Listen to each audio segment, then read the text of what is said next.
On September 8, 2022, Queen Elizabeth II of the UK passed away. The Queen never gave interviews, but she's known worldwide. She's the first world monarch to tour globally and from the royal family to announce publicly. She refused garments made from real fur. She drove till she was 93 but didn't quite make it to 100, passing away at 96. On September 8, 2022, the palace announced that Elizabeth II died at Balmoral Castle. Since the pandemic, she'd left London and settled at Windsor Castle with Prince Philip. Her husband died 2 months before turning 100, and Elizabeth died a year and a half after him. Today we learn about Queen Elizabeth's final days.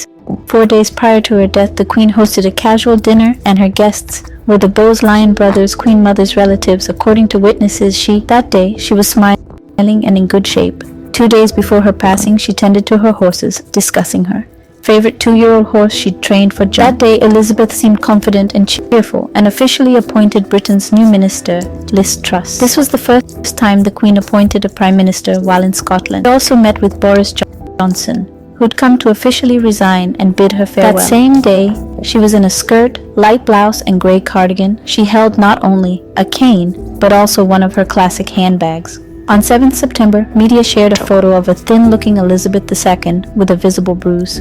One theory suggests it's from drip she'd been having.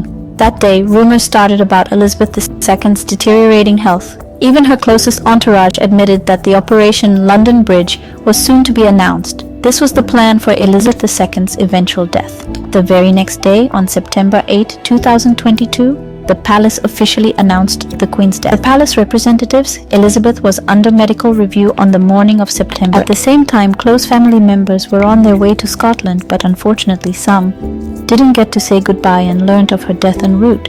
Her death was attributed to age. Also, after her beloved husband's death, Her Majesty grieved heavily and began having health issues. With each checkup, her health seemed to deteriorate. Her last official appearance was at the opening of the new Thames Hospital in July 2022. She even missed official events in Braemar in early September. Recently, the Prince of Wales has been taking on more of her roles, participating in government, ceremonial, and other major official events. Queen Elizabeth II had a long and rich life, ruling for 70 years and 7 months, the longest of all British monarchs.